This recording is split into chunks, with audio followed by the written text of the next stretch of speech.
오늘 말씀은 서만화교회 달력의 9월 표제인 솔로몬의 기도입니다.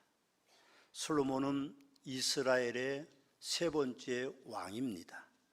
솔로몬은 다윗 왕과 우리아의 아내였던 밧세바 왕비 사이에 태어난 두 번째 아들입니다.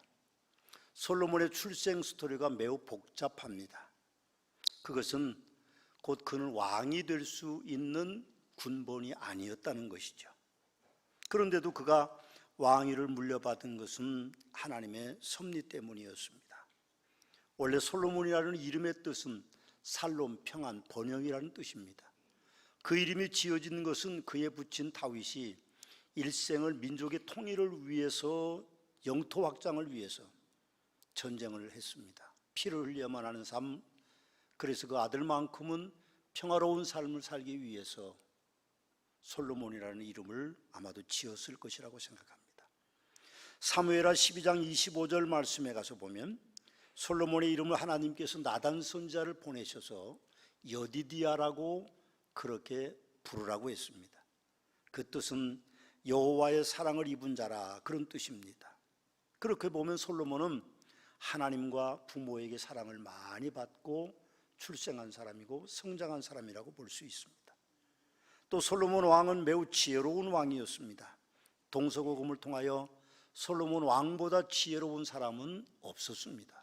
열왕기상 4장 32절 말씀에 보면 솔로몬의 잠언 곧 지혜와 훈계, 명철과 지혜롭고 공의롭고 정의롭고 정직하게 행할 일에 대하여 훈계를 받게 하는 그런 일, 또 어리석은 자를 슬기롭게 하며 젊은 자에게 지식과 근신함을 주기 위한 솔로몬의 잠언이 무려 3,000편이나 됐다고 말하고 있고, 그가 지은 노래가 무려 1,005편이 남겨져 있다, 그렇게 기록하고 있습니다.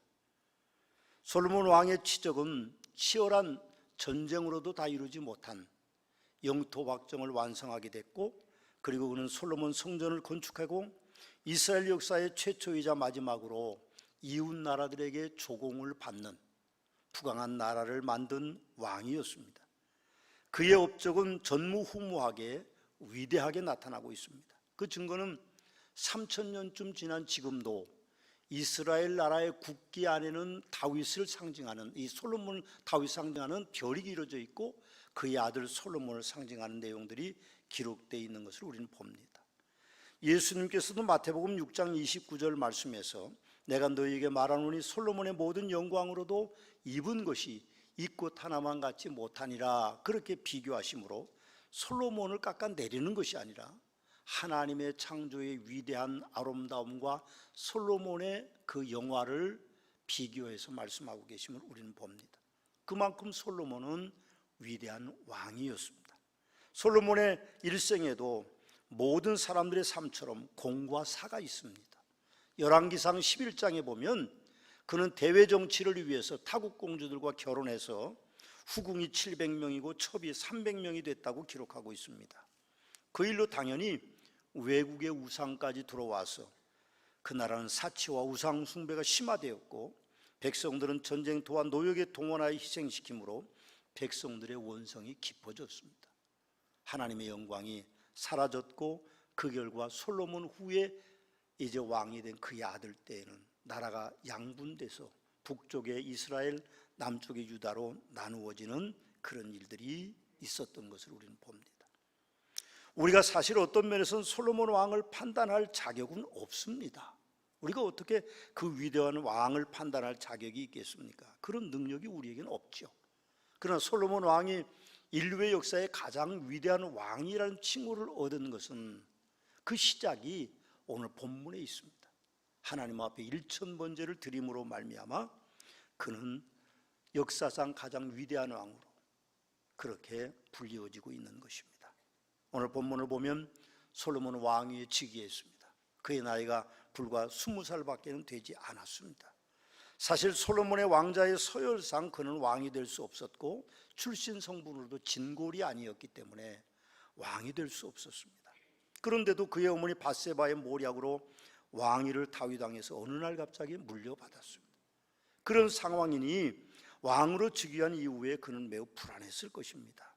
선친이 위대한 다윗 왕임에도 불구하고 반란이 일어났고 그리고 침략이 있었습니다. 그런데 이렇게 어린 솔로몬 왕이 될 수 있던 것은 놀랍고 지혜로운 일이지만 사실은 그가 권력을 유지하거나 어떤 좋은 신하를 거느리기는 어려웠을 것입니다. 그가 의지할 분은 신하도 아니었고 그가 가지고 있는 왕의 권력도 아니었습니다. 오직 여호와 하나님께 자기가 의지하고 싶은 마음이 있었기 때문에 오늘 기브온 산당으로 찾아가서 일천번제를 드리고 있음을 봅니다. 하나님께서는 솔로몬 왕의 정성스러운 일천번제를 받으시고 그리고 밤에 꿈에 나타나셔서 솔로몬에게 축복을 해주셨습니다. 오늘 14절 말씀을 봉독해 드립니다. 내가 만일 내 아버지 다윗이 행함같이 내 길로 행하며 내 법도와 명령을 지키면 내가 또 내 날을 길게 하리라. 그렇게 하나님이 말씀하셨어요. 여기서 만일이라는 말에 우리는 조금 관심을 더 크게 둬야 됩니다. 만일 네가 하나님의 뜻대로 살면 내가 복을 줄 것이지만 만일 하나님의 뜻대로 살지 않으면 내가 화를 줄 것이라는 의미가 그 안에 포함되어 있습니다. 축복의 장이라고 불리우는 신명기 28장을 보십시오. 거긴 축복의 말씀만 있다고 생각하지 마십시오. 저는 신방을 가면 신명기 28장을 주로 많이 선포합니다. 근데 저는 거기에 축복의 말씀을 전하고 화의 말씀을 전하지는 않습니다. 그 축복의 말씀을 보면 내가 하나님의 말씀을 천종하면 복이 내게 이르리니 성읍에서도 복을 받고 들에서도 복을 받을 것이며 내 몸의 자녀와 내 토지 소산과 내 짐승의 새끼와 소와 양의 새끼가 복을 받을 것이며 내 광주리와 떡반죽 그릇이 복을 받을 것이며 내가 들어봐도 복을 받고 나가도 복을 받을 것이다. 그렇게 말씀하지만 신명기 28장 축복의 장 15절부터 보면 그렇게 되어 있습니다. 내가 만일 하나님의 말씀을 순종하지 아니하면 이 모든 저주가 내게 이를 것이니 내가 성읍에서도 저주를 받을 것이며 들에서도 저주를 받을 것이며 또 내 광주리와 떡반죽 그릇이 저주를 받을 것이요 내 몸의 소생과 토지의 소산과 소와 양의 새끼가 저주를 받을 것이며 들어와도 복을 받고 나가도 저주를 받으리라. 그렇게 기록되어 있음을 우리는 볼 수 있습니다. 사랑하는 성문학교 성도 여러분, 우리가 축복과 화, 저주 이런 것 중에 어느 편에 여러분 서기를 원하십니까? 아마 저주편에 화에 속한 편에 속하고 싶은 분은 아무도 없을 것이라고 생각합니다. 분명히 우리는 하나님의 축복의 편에 서기를 원하죠. 그러나 만일이라는 말을 우리가 기억해야 됩니다. 우리가 하나님의 뜻대로 살지 않으면 하나님께서 우리에게 복을 주시지 않는다는 말씀입니다. 나와 내 집은 하나님의 말씀을 천종하여 성읍에서도 들에서도 복을 받을 것이고 자녀와 토지의 소산과 짐승의 새끼와 소와 양의 새끼가 복을 받을 것이며 광주리와 떡번죽 그릇이 복을 받을 것이며 들어와도 복을 받고 나가도 복을 받기를 원합니다. 여러분들은 어떠십니까? 아마 성도님들께서도 성읍에서도 들에서도 복을 받고 자녀와 토지와 소산과 짐승의 새끼와 그리고 떡반죽 그릇에 가득하는 그런 복을 받기를 여러분들도 원하실 것입니다. 그렇다면 우리가 하나님 편에 서셔야 하나님이 여러분들에게 축복해 주신다는 것을 잊지 마십시오. 만일이라는 말을 분명히 기억하셔야 됩니다. 하나님의 뜻대로 우리가 살면 하나님이 우리에게 놀라운 축복을 주시지만 하나님의 뜻대로 살지 않으면 하나님은 복을 주시지 않습니다. 왜 교회에 출석하면서 하나님의 축복을 받지 못한 경우들이 많습니다. 그 경우는 하나님의 뜻대로 살지 못하고 사람들을 의지하고 오늘 솔로몬이 그러지 않았지만 사람들 신하들을 의지하고 어떤 권력을 의지하게 될 때에 우리는 하나님의 축복이 내려오지 않는다는 것입니다. 21세기를 살아가는 여러분과 저도 솔로몬처럼 하나님께 예배드리는 일이 성공해야만 우리에게 축복이 있습니다. 우리가 예배드리는 일에 성공하지 못하면 분명히 하나님의 축복이 우리에게 오지 않습니다. 분명히 기억하십시오. 여러분, 예배드리는 것이 너무 오랜 동안 우리가 태어나기 전부터 어머니 뱃속에 예배드리고 태어나면서 어머니 뱃속에 나와서도 예배를 드렸기 때문에 습관적으로 예배드릴 수도 있어요. 모태신앙은 그럴 수도 있고 일찍부터 신앙생활을 했다면 그럴 수도 있지만 우리가 한 번의 예배라도 정성껏 예배를 드리면 하나님이 우리에게 복을 주신다는 사실을 우리는 기억하십시오. 그래서 예배 드릴 때는 다른 곳에 집중하지 마십시오. 핸드폰을 보신다거나 혹은 어떤 핸드폰의 메시지를 확인한다거나 그렇게 하지 마십시오. 오직 하나님께만 우리가 마음을 온전히 드려야만 하나님께서 우리에게 복을 주신다고 말씀하고 있습니다. 오늘 솔로몬을 보십시오. 그는 예배에 성공하기 위해서 왕궁이 아닌 산당 성전으로 향하여 갔습니다. 그럼 왕은 왕궁에 있습니다. 오늘 말씀 속에서도 우리가 15절 마지막에 보면 왕궁 안에 언약궤가 있었습니다. 그래서 왕궁에서도 충분히 예배드릴 수 있었지만 산당 곧 성전 교회와 같은 곳으로 그는 찾아가서 거기서 예배를 드립니다. 오늘 4절 말씀에 보면 이에 왕이 제사하러 기브론으로 가니 거기는 산당이 큼이라. 그리고 솔로몬이 그 제단에서 1000번제를 드렸다라고 기록하고 있습니다. 성전의 변천사를 보면 모세가 하나님의 명을 따라서 광야에서 장막 성전을 시작했고, 그리고 가나안에 들어온 후에 성전이 지어지는 산당에서 제사를 드렸고, 그리고 솔로몬이 성전을 건축하는 이후에 이제 그곳에서 하나님을 섬겼지만 바벨론 포로로 잡혀가면서 성전이 다 무너져서 그 이후에 40년 후에 그들이 돌아와서 에스라 성전을 짓습니다. 그리고 로마의 침공에 의해 성전이 무너진 이후에 오직 예수 그리스도의 보혈의 공로로 지어지신 교회만이 오직 하나님의 성전으로 인정받고 있음을 봅니다. 그 후에 사도들과 성도들이 복음이 세계 모든 곳에 전해졌고, 그 복음이 선포되는 모든 곳에는 교회가 세워졌습니다. 하나님께서 무형의 성전을 세계 모든 것과 성도들의 믿음 위에 세우신 목적은 성도들을 통하여 경배받기 원합니다. 오늘 우리는 자유롭게 예배드리고 있습니다. 그러나 모슬렘권 안에 있는 성도들은 자유롭게 예배드리지 못합니다. 예배를 드리다 발각이 되면 참수형을 당합니다. 북한에도 지금 예배드리는 많은 백성들이 있습니다. 그들도 드러내놓고 예배드리지 못합니다. 토굴 속에서, 가정에서 이불을 뒤집어 쓰고 그렇게 예배 드리고 방송을 듣는 분들도 많습니다. 중국에도 마찬가지입니다. 여러분, 근데 그분들이 그렇게 하나님 앞에 예배 드리는 것이 얼마나 귀한 것인지 모릅니다. 우리는 자유롭게 예배하는데도 사실 예배의 정성을 다하지 못하는 경우들이 너무 많고, 내 개인적인 일로 바빠서 예배를 빼먹어야 되는 그런 분들도 많고, 주일날 예배만 한번 달랑 드리고 오후 예배, 수요 예배, 심야 기도회, 새벽 기도는 아예 관심도 안 두는 분들이 많지만 인생의 성공은 예배를 통해서 옵니다. 다윗이, 오늘 솔로몬이 그렇게 하나님 앞에 번제의 제사 곧 오늘날 예배를 드림으로 말미암아 복을 받았던 것처럼 우리가 예배를 드려야만, 정성껏 드려야만 우리에게 축복이 있다는 것입니다. 21세기 한국 교회 안에 새로운 신조어가 하나 생겼는데 가나안 성도라는 신조어가 생겼습니다. 가나안 성도 얼마나 좋습니까? 굉장히 좋죠. 근데 실상은 가나안 성도가 거꾸로 뒤집으면 안 나가 성도입니다. 교회를 안 나가는 성도, 그 성도들이 가나안 성도들입니다. 예수를 믿는다고 말하면서도 교회는 안 나옵니다. 물론 교회가 그들의 마음에 꼭 합당한 것은 아닐 수도 있지만, 그러나 우리가 생각해 보면 그들 나름대로 믿음이 있다고 합니다만 온전한 믿음은 저는 아닐 것이라고 생각합니다. 요즘 교회는 코로나 팬데믹으로 인해서 교회가 어쩔 수 없이 영상 예배를 사용하고 있습니다. 물론 우리는 그 전부터 이제 직장을 다니거나 군에 있거나 외국에 있는 분들을 위해서 영상 예배를 송출했습니다만, 그러나 그 영상 예배를 우리가 3년 동안 드린 이후에 한국 교회는 많이 무너지고 있습니다. 초대형 교회들은 무려 50%에서 30% 교인들이 줄어들었다고 합니다. 영상 예배로 대체하는 분들이 그만큼 많아졌다는 뜻일 수도 있지만 꼭 그렇지는 저는 않을 것이라고 생각합니다. 영상 예배를 이겨내셔야 됩니다. 영상 예배에 익숙해지면 가나안 성도가 될 가능성이 매우 많습니다. 안 나가는 성도, 하나님의 성전에 나오지 않는 성도, 어떻게 우리가 그 성도들을 하나님의 백성이라고 말할 수 있겠습니까? 예배는 희생의 의미가 담겨져 있는 것입니다. 주님을 위해 두려움도 극복해야 되고 시간도 투자해야 되고 재물도 투자하는 것이 우리가 하나님 앞에 예배드리는 모습입니다. 여러분, 하나님 앞에 예배드릴 때 여러분들이 오늘 솔로몬처럼 하나님의 성전을 찾는 복된 성도들이 되시길 주님의 이름으로 축원합니다. 어떻게 한 주, 두 주 교회를 안 나오고도 멀쩡하게 떳떳하게 살아있는지 저는 그게 몹시 궁금할 때가 많습니다.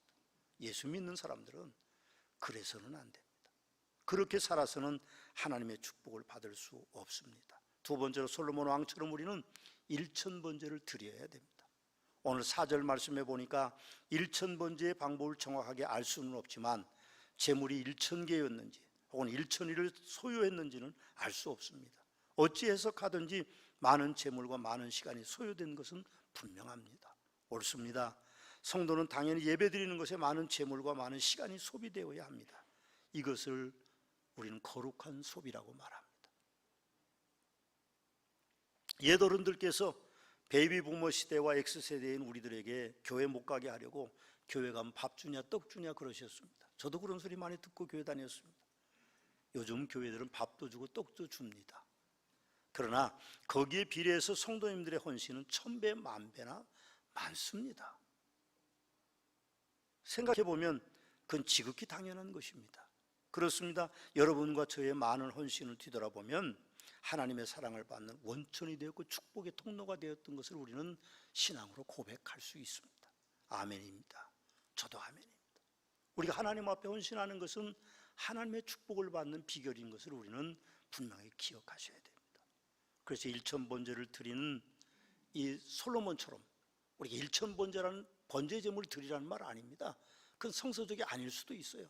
그러나 하나님 앞에 우리가 정성을 다하여 시간을 투자하고 하나님 앞에 드리는 예물을 우리가 정성을 다하여 투자할 때에 하나님께서는 솔로몬에게 복 주셨던 것처럼 우리에게도 놀라운 축복을 주신다고 하는 사실을 우리는 분명히 기억하시고 여러분들이 솔로몬처럼 1000번제를 드리는 마음으로 시간도 그리고 재물도 하나님 앞에 드리는 복된 서문학교의 성도들이 되시길 주님의 이름으로 축원합니다. 세 번째로 솔로몬 왕처럼 우리는 바르게 구하면서 신앙생활을 해야 됩니다. 오늘 5절에서 8절 말씀해 보면 여호와께서 솔로몬의 꿈에 나타나 내가 뭘 너에게 주냐 그렇게 할 때 솔로몬은 그렇게 말합니다. 주께서 종으로 종의 아버지 다윗을 대신 왕이 되게 하셨사오니 그러나 나는 작은 아이입니다. 20살밖에 안 됐으니까요. 출입할 줄도 알지 못하고 주께서 택하신 백성은 큰 백성이라 수요 많아 셀 수도 없고 기록할 수도 없사오니 누가 주의 이 많은 백성들 재판할 수 있사오리까. 듣는 마음을 종에게 주사 주의 백성을 재판하여 선악을 분별하게 해달라고 하나님 앞에 간구합니다. 10절 말씀에 보면 그 솔로몬의 간구가 하나님의 마음에 들었다 그렇게 기록하고 있습니다. 솔로몬의 하나님의 뜻에 합한 기도를 들으신 하나님께서 그렇게 말씀하십니다. 내가 장수하기를 구하지 아니하며 부도 구하지 아니하며 자기 원수의 생명을 멸하기를 구하지 아니하고 오직 송사를 듣고 분별하는 지혜를 구하였으니 내가 내 말한 대로 하여 내게 지혜롭고 총명한 마음을 주노니 너의 앞에도 너와 같은 자가 없거니와 내 뒤에도 너와 같은 자가 일어남이 없을 것이다. 내가 또 내게 구하지 아니한 부귀와 영광도 내게 주노니 내 평생에 왕들 중에 너와 같은 자가 없을 것이라고 그렇게 하나님이 솔로몬에게 축복해 주셨습니다. 우리는 하나님의 뜻에 합당한 것을 구해야 됩니다. 아직도 구하여서 얻지 못한 것이 있다면 쉬지 말고 기도해야 되지만 우리가 혹시 하나님의 뜻에 합당하지 않는 것을 구하고 살았다면 그것을 포기하고 새로운 것들로 하나님의 뜻에 합당한 것들로 구해야만 됩니다. 왕이 됐다면 필요한 것이 얼마나 많겠습니까? 많겠죠. 그러나 그런 것을 구하지 않고 백성들을 잘 다스릴 수 있는 지혜를 구했습니다. 또 솔로몬 왕처럼 우리는요 영적인 사람이 돼야만 됩니다. 오늘 15절 말씀을 보면 솔로몬이 깨어보니 꿈이더라. 이에 예루살렘에 이르러 여호와의 언약 앞에 서서 번제와 감사 예물을 드리고 모든 신하들을 위하여 잔치하였더라 그렇게 기록하고 있습니다. 오늘 본문에는 꿈에 대한 이야기가 2번 단어가 나옵니다. 밤에 그리고 꿈에 그렇게 기록되어 있습니다.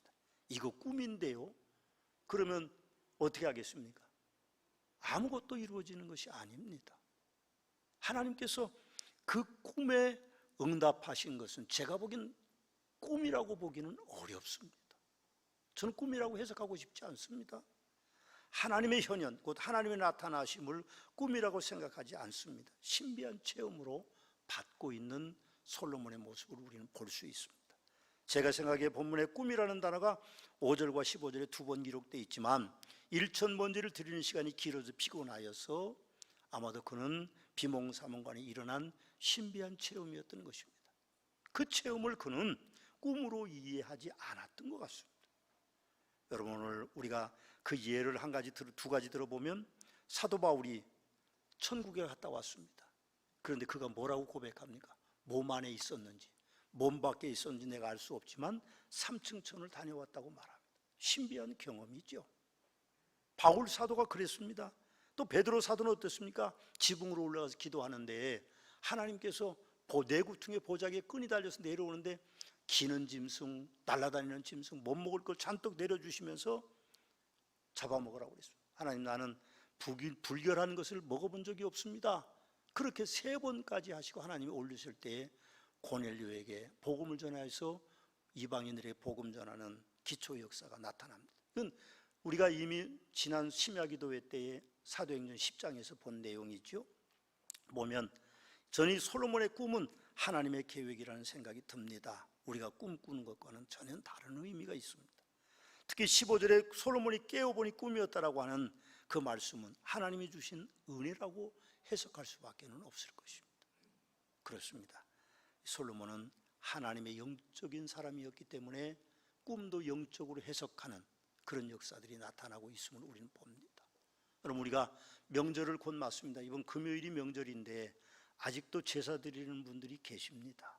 절대로 죽은 자에게 절해서는 안 됩니다. 물론 가족이 모일 수 있습니다. 예배 드릴 수도 있고 그렇지만 제사 드리는 것은 하지 마십시오.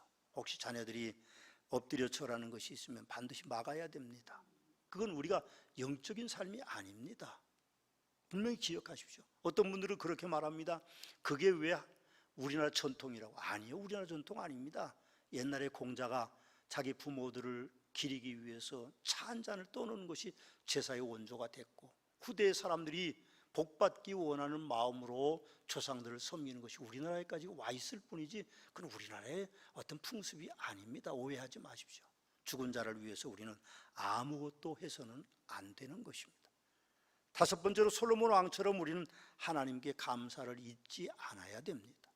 오늘 15절에 보니까 이에 예루살렘에 이르러 여호와의 언약궤 앞에 서서 번제와 감사 제물을 드리고 모든 신하들을 위하여 잔치했다. 그렇게 말합니다. 1000번제를 드리고 왕궁으로 돌아와서 왕은 다시 하나님의 여호와 언약궤 앞에서 감사의 예물을 드리고 있음을 봅니다. 1000번제와 또 다른 번제를 드리고 있는 것이죠. 이것은 번제와는 다른 화목제 감사의 예물입니다. 그렇습니다. 하나님께 예물을 드리는 것은 가장 현명한 투자처입니다. 예수님께서도 너희를 위하여 보물을 땅에 쌓아두지 말라, 오직 너희를 위하여 보물을 하늘에 쌓아두라. 거기 좀이나 동록이 해하지 못하며 도둑이 구멍을 뚫지도 못하고 도둑질도 못하니라. 내 보물이 있는 곳에 내 마음이 있느니라. 그렇게 말씀하셨습니다. 솔로몬 왕은 하나님의 축복을 받은 후에 모든 신하들을 위하여서 잔치를 베풀었습니다. 여러분, 은혜는요, 먼저 은혜 받은 사람이 감사하고 그 은혜가 다른 사람들에게 흘러가는 것입니다. 여러분들이 하나님께 받은 은혜가 많아서 다른 사람들에게 은혜를 흘려보낼 수 있는 영적인 분들이, 솔로몬을 닮는 분들이 되시기를 주님의 이름으로 축원합니다.